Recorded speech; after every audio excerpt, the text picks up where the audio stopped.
Aitor Errekamendi medikua da. Kirol medikua, zehatzago esateko.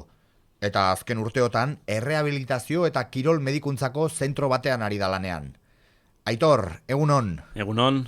Tira, gaur hona gure saiora gonbidatu zaitugu gainkarga lesioak, prebentzioa eta tratamenduaren gaia lantzeko. Gainkarga lesioak aipatuta seguru aski entzulei futbol jokalariren bat etorriko zaieko gora. Baina gaur ezkara jokalari profesionalen inguruan ariko, ezta? Ez, noski ez. Gainkarga lesio bat edo zeinek eduki dezake.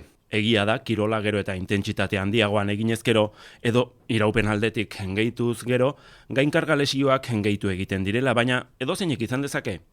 Kirolean hasten den batek, ere, erraz izan dezake horrelako lesio bat.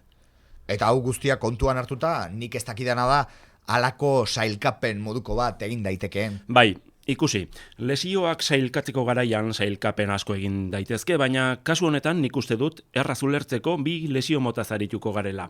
Lehenengo, lesio akutuak segituan ulertuko dugu. Bai, ze akutu hitzaren atzean zer eskutatzen da?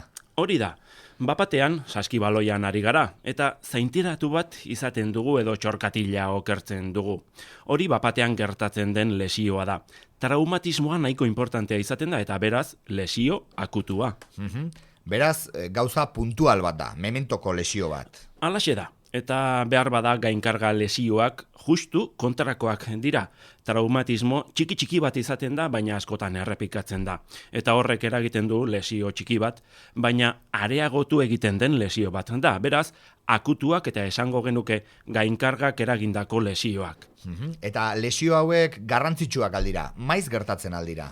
Maiz gertatzen dira. Badakizu, gaur egun jendeak gero eta kirol gehiago egiten du.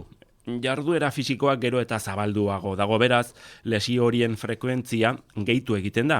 Eta ez hori bakarrik, gainetik, jendeak kirolean hasten denean, helburuak gero eta sakonagoak izaten ditu. Gero eta intentsitate gehiagorekin egiten du, eta beraz, horrelako lesioak oso maiz gertatzen dira. Gero eta gehiago. Eta gero erraza da hori diagnostikatzea? Kontsultan erraz konturatzen zarete horretaz? Diagnostikoa nahiko zera da. Klinikoa deitzen diogu. Ez dugu aparato askorik behar, garrantzi asko ematen diogu, berak kontatzen duenari. Galdera oso xelebreak egiten dizkiogu. Ea zer bizikleta daukan, zer tamaina daukan, berria den edo ez, zapatilak nolakoak dituen. Informazio horrek guztiak pistan jartzen gaitu, eta gero esplorazio fisikoa eginezkero, askotan diagnostikatu egiten da.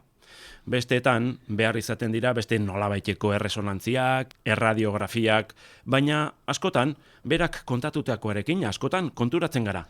Bizikleta, zapatilak, aipatu dituzu, horiek izan daitezke horrelako lesio baten eragileak?